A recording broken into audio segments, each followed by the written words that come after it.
Welcome to Practical Access. I'm Lisa Dieker. And I'm Rebecca Hines. And I can't wait to find out, Lisa, who is this episode's featured guest. Well, we are very privileged to have not just a colleague at the University of Central Florida, but also a friend of ours, Dr. Jennifer Kent-Walsh. And I'm going to let Dr. Walsh share just a little bit of her really rich background, but we're so excited to talk with you about lots of topics. And specifically, I know we're going to highlight a little bit in assistive technology. So welcome, Dr. Kent-Walsh. Okay, well, thank you for having me. It's a pleasure to be here. So you asked me, Lisa, to share a little bit of my background. So I am both a teacher and a speech language pathologist by trade. So having spent lots of time in the classroom and in clinical settings. So my research focuses in the area of assistive technology, and not surprising, I'm sure, in the area of communication. So augmentative and alternative communication is really my love and passion in working with children to be able to use technology to communicate in all of the environments that are important to them. So at UCF, we're fortunate to have a clinic and a very active research program and many colleagues working with me in this area. So these are exciting times to be working in AAC and assistive technology. Jennifer, we're so glad to have you. Lisa, it's funny because every time we introduce a guest, we say, this is our friend. Well, they actually really are. And we're lucky to get to work with people like Dr. Kent-Walsh. So Jennifer, you mentioned these exciting times. And you mentioned also, we're a big university, we have labs, but I think there's a lot of opportunities that are popping up and also challenges that you guys are kind of on literally the cutting edge of this idea of delivering services from a distance. And maybe that opens some doors for some families and maybe it provides some barriers for others. But can you give us an idea of what's happening in remote services these days?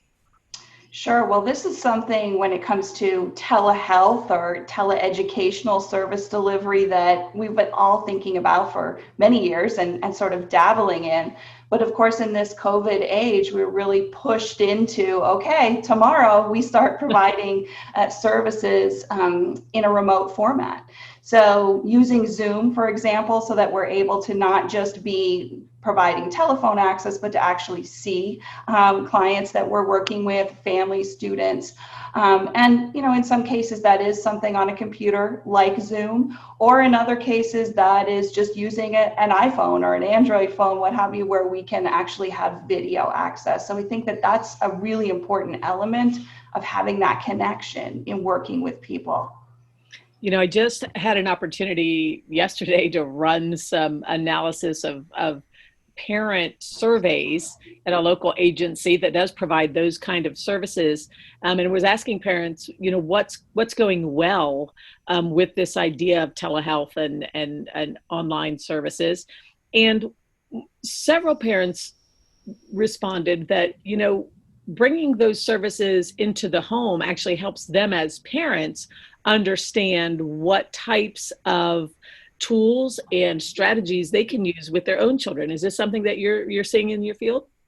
Absolutely. And we've long been focused both in our service delivery at UCF, but also in our research on how can we support parents, teachers, paraeducators, all professionals and family members, et cetera, who are working with individuals who have complex communication needs. So that's research that we've been doing, but only in more recent years have we been transferring that to really providing those services and following the outcomes for individuals where we're providing that support with the family in the home or with the educators in the classroom, et cetera, via distance modality. So it's exciting to see positive outcomes and a real need to have that support in that different context. Well, you talked, gave such great things to think about from this remote delivery, and we'll assume that we won't be in this model forever. I know we're very optimistic that this, will give us a new way of thinking about technology. And I think one of the benefits we've seen is now every kid has technology in many of the educational arenas. We still know there's a gap there, but now that they have it, but let me take us down a path of brand new. I know you're a great mom and you have your own children and you've been a teacher and now you're a researcher, but imagine I'm a mom of a 2 or a 3-year-old, and things just don't seem to be developing. How do you help families or teachers, I'm a preschool teacher, understand when's the right time to start using some kind of communication tool? And how do we best start that? Where does, just, take me from the beginning. You've had so much experience in that area. When do I as a parent call and ask for help, or when do I as a teacher say, wait a minute, something seems amiss? Right. Well, I don't think that there's any time that's too early to start asking those questions. So we've really seen when it comes to communication intervention that the earlier the better. So sometimes we actually see where parents will ask a question maybe to a physician and kind of get brushed off. Don't worry about it. Don't worry about it. And of course, we're not expecting children before a year of age to be speaking in sentences or anything like that. But if there is a concern where you really, as a service provider, as an educator, or as a parent, where you're not seeing those first words or those first phrases start to come at the time that you think they might, it's worth asking that question. And the resources that exist anywhere throughout the country, certainly here in our area with assistive technology centers that are located around the state, in addition to then through early intervention, opportunities to get services, et cetera. There are a lot of resources that families and service providers can reach out to and double check something. And, even at this time, like you're saying, when it's not necessarily preferable or in some cases possible to go somewhere physically, it is possible to have these tele-appointments to really just do a check-in and describe what's happening, maybe take a short survey, have an opportunity to interact with the child where you can get some professional support and advice. And I love that, it's never too early. And I agree with that. I mean, I think if you can figure out problems early, and I bet something you've seen, so I'll ask, and you're probably going to give me a good laugh here. I bet you probably have seen the devices, once they're given to kids, might have some relationship to behavior. and I wonder kind of what you see when kids don't have language. What are some of the behavior signs families or teachers should be thinking about, and how maybe assistive technology might be a bridge for that? Sure.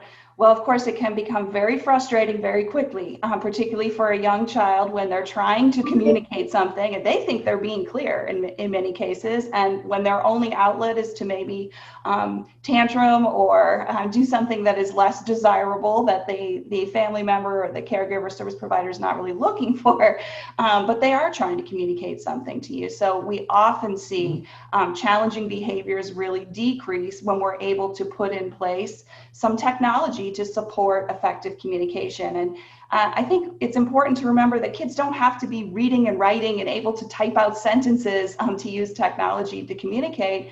And they don't need to rely on technology 100%, even if they can't meet all of their communication needs using natural speech, then that is an opportunity for us to look at what supports can we look to complement and support the development of speech and language over time.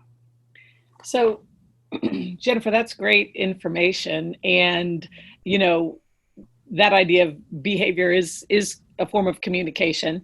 But what if I'm a parent or a teacher and I'm thinking, but if I put this alternative communication opportunity in front of my child and I give them something electronic to use to communicate with me, I'm not encouraging them to use the spoken word, and my child doesn't have a physical speech problem. They're just choosing not to talk. What if I'm that parent? What would you say the research shows us on, using these devices to supplement, as you said, and, does that impact their willingness to physically produce language? Right. Well, it's one of the most common myths that we encounter, certainly in our field and in education, where we have those concerns, either by family members or by teachers or service providers, that if we use some other form of communication, we introduce technology, and whether that be high tech, obviously we have lots of options with apps and devices, or even low tech, will that impact the child's desire or initiative to use natural speech? And the outcomes are very, very clear and have been for a long time, that it's just the opposite, that it really does increase the use of spoken communication. So that's something that's always very interesting to me when I look for feedback from families on, what did you think about participating in this research study or participating in this clinical service program? And usually the first piece of feedback I get is, they talk more. So their kids are always going to take the path of least resistance. And if they learn, hey, I can try and use my speech, and if I'm not understood, I have this other backup option here that I can use as well. So we really see them start to use those multiple modes of communication very, very naturally. And you use those key terms in the AT world of, low tech and high tech. So from the practical side, for families or teachers, what's an example of a low tech device or tool? Sure. So even a communication board that has some words or phrases expressed in a picture format. So maybe it's line drawings, or maybe it's actual photographs, where a child can point to something to communicate that message. And it's not just wants and needs. Of course, that is important. We need to know when a child needs something or when they want something, but we also need for them to be able to express emotion, or, really tell us when something is bothering them, et cetera. So that type of communication in a low tech, as you say, using that terminology, can be just a printed page, a laminated page of different messages that might be frequently accessed or important, or that we might want to be encouraging the child to start to communicate in a more functional manner rather than through more difficult behaviors, et cetera. Yeah, and so I'm going to go Becky stole my question. Just kidding. No, not really. I was going to ask you a really simple question. What are some free, low cost, no cost apps that teachers or parents might want to consider downloading? I know you're not endorsing a product, but again, what is out there that maybe a couple of go-tos that seem to be the ones that families bring into the center they use the most, or that the center has? I think that's what people are kind of wondering, is what is it that I should start with that's free? Well, that is a very difficult question to answer, as you said, because there are so many unique needs, and looking at what might you start to use just to communicate a very basic message. What we want to make sure is that we don't box kids in. They have to continue to develop expressive, their language skills as they're able to express what they want to say. So the more complex, if you will, apps to a certain degree really in most cases are most appropriate to keep kids moving along, because they can experience success with something that maybe didn't cost anything, or maybe that cost $1 or $2, but they will quickly get very frustrated with that if they're not able to continue to advance. So that's where getting some support, we still really advocate for having some support from a professional to work side by side to provide options for the family to try out and not get boxed into something that then they have purchased and they're kind of stuck with. So that's where, being able to borrow a piece of equipment that has a bunch of different apps, that is, really highly recommended, as opposed to just downloading something and giving it a try. And is there, at your center, is there some kind of place to kind of see some of those sites or some of those tools? Is there somewhere I would start that I might click on or learn, or something from ASHA, or, again, you're involved in so many great organizations that might be a good beginning place to go find? Sure. So the American Speech Language Hearing Association definitely does have a comprehensive website that provides some resources and sort of links out to other sites that would be worthwhile in exploring. So that's just ASH.org. And you can go to the family member section of the site there to get information. And then in the local centers, in the various states around the country, we have TechX sites like ours here at UCF in the FAST Center, where we're able to provide, again, those links and resources for families. We're actually working on something right now to be able to distribute to families here in our local area, both in terms of what are the technologies that can be supportive, but also then who are other service providers that can partner with families and with professionals to provide these services. So my last question for you, and then I'll turn it over to Becky to ask a couple here, would be, in all the work that you've been seeing, what is it you wish teachers and speech and language teachers, because you have that background, would do together better in our field as we go back into brick and mortar settings? What do you wish for kids with communication needs that you might see emerge as we return to brick and mortar? Sure. Well, not to be afraid of the integration of technology in the natural environment. So it's great to have, speech and language services, for example, and we need to have those provided in some cases in more private, contained settings, et cetera, so that the focus can be there.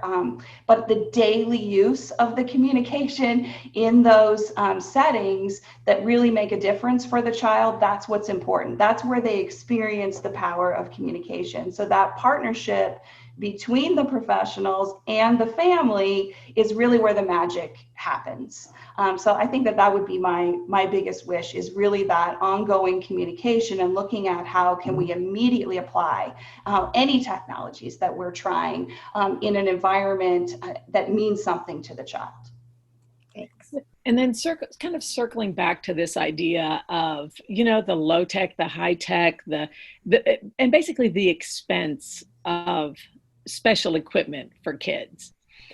As a family member of someone who is considered a high need child, and my nephew, his whole life, people have wanted to be able to supplement his speech and to do other things, and they'll put things in his hands, and people get frustrated because they will put $1,000 piece of equipment in his hands, and then if he can't do something with it immediately, everyone's like, well, he can't use that.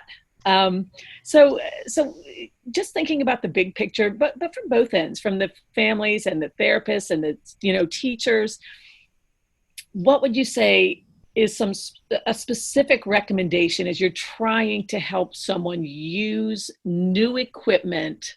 What's the threshold? How do we know when to move on to something else? I think a lot of people just say, nope, didn't work. What would you say to those people? Well, I think that it's very unreasonable for us to expect, particularly when it comes to communication, that you put something in the hands of, and we work with adults as well as children, we put something in their hands and we expect that they magically know how to use it in a functional way. That's just not the case. Just like we don't expect, young children to be talking before they have heard thousands and thousands and millions of examples of functional use of speech and language. We need to provide that support. So simply just turning something over and expecting that, it just is not the case. And our research tells us that over and over again. And that's why, many of us have spent the good portion of our career really working with those who are the significant others. So working with the teachers, the paraprofessionals, the family members, other support providers, so that they learn how to be effective in supporting functional communication. That is where, if we don't have that environment as a starting point, it's not going to work. So we need to have the ongoing intervention for the child, for sure. We need to be focusing on language, just like we do language intervention for kids who have other language disorders and delays. But we do need to be really, really highly supportive of those significant others for this population. That's a huge takeaway, that without that, we really don't see the success in terms of them being able to functionally use the equipment. I think that's a great point. And I think that, we forget sometimes that not all parents have the level of education to be able to take a device and suddenly read through a long, description of how to use it. And I think maybe as a profession, we might be more mindful of, figuring out how we can simplify instructions and give specific guidelines on try this for X number of minutes. I think all of that is in our profession, both as teachers, in speech language, et cetera. I think really looking at how we can communicate that is critical. As we wrap up, I would love for you to tell us what's one thing you would tell all parents to try if their student seems like, if their child seems like they have, a language issue specifically, and they're not producing language at a rate that they might be expected to. Well, I think that setting up an opportunity for communication in a context that, again, is meaningful. So if there's some way to withhold something that the child wants, et cetera, if you're trying to test to see, okay, are they really trying to tell me something specific? Be mindful of the options that are there and look at, how can you drill down to what is it that the child is trying to communicate?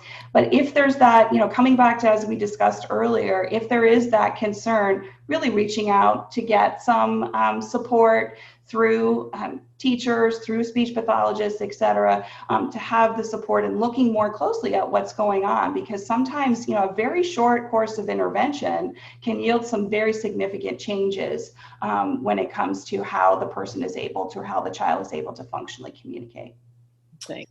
Well, thank you so much, Dr. Kent-Walsh, and thanks for all your work you're doing for families and kids in the community. Your center has really made a huge impact in Central Florida. So we thank you for joining us on Practical Access. You can please send us questions on our Facebook page at Practical Access or on our Twitter feed at Access Practical. Again, thank you, Dr. Kent-Walsh. Thank you. My pleasure.